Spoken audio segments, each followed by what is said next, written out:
Hello everyone, সবাই কেমন আছেন? আশা করি সবাই ভালো ও সুস্থ আছেন। প্রতিবারের মতো আজকেও আরেকটি রান্নার রেসিপি নিয়ে এলাম। চলুন দেখে নেই আজকের রান্নার রেসিপিটি।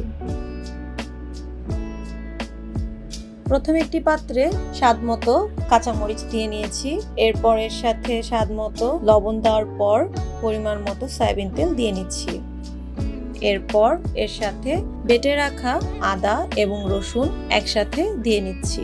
এরপর দেখতেই পাচ্ছেন মশলাগুলো আমি কি নিয়ে নিলাম। এর সাথে রয়েছে তেজপাতা, ছোট এলাচ, গোলমরিচ, জিরে গুঁড়ো, বড় এলাচ, দারুচিনি এবং প্যাকেট বিরিয়ানি মশলা। এই চিকেন প্যাকেট বিরিয়ানি মশলাটা কিন্তু আপনারা বাজারেই কিনতে পাবেন। সবগুলো মশলা আমি এর সাথে দিয়ে নেওয়ার পর ভালো করে মেখে নেব।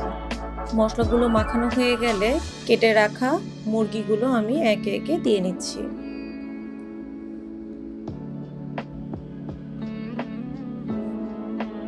ভালো করে মশলাগুলোর সাথে মুরগিটা মেখে নিচ্ছি।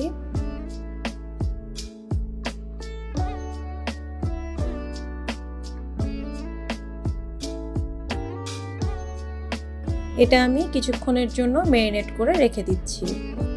এরপর আলাদা একটি পাত্রে পরিমাণ মতো সয়াবিন তেল দিয়ে নিচ্ছি।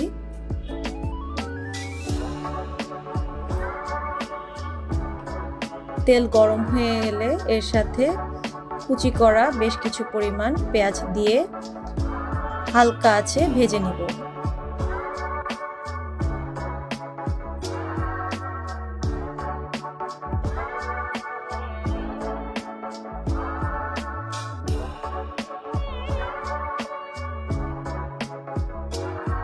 পেঁয়াজটা যখন বেরেস্তার মতো হালকা লাল হয়ে আসবে তখন আমি এর সাথে ম্যারিনেট করে রাখা মাংসগুলো দিয়ে নিব।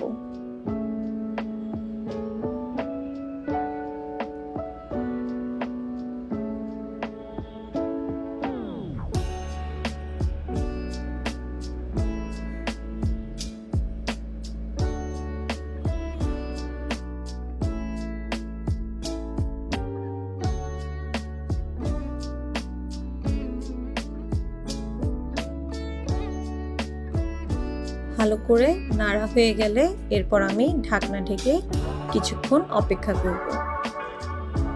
এরপর আমি আলাদা একটি পাত্রে পেঁয়াজ বেরেস্তা করে ভেজে নিয়ে এর সাথে পানি ঝরিয়ে রাখা পোলাওয়ের চাল দিয়ে নিচ্ছি।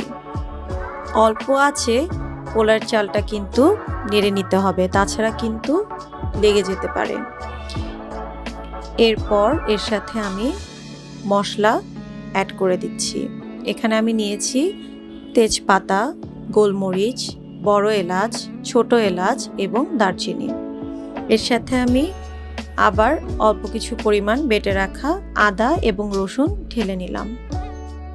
চালটা ভাজা ভাজা না হওয়া পর্যন্ত আমি নাড়তেই থাকব।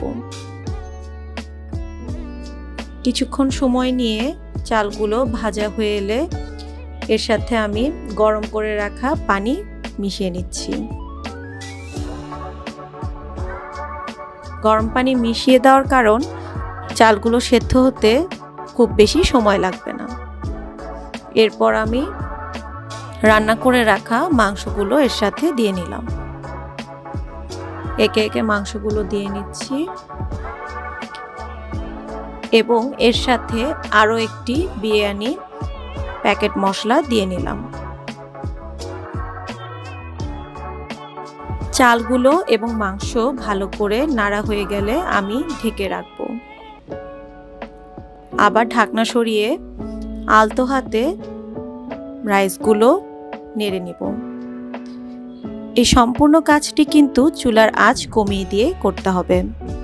নাড়া হয়ে গেলে আমি ঢাকনা চেপে আবার তাপে রেখে দিব। রান্না কিন্তু অলমোস্ট হয়ে এসেছে। আমি আবার নিচের চালগুলো উপরের চালগুলো নিচে দিয়ে এইভাবে নাড়াচাড়া করব। আবার কিছুক্ষণ ঢেকে রাখলাম।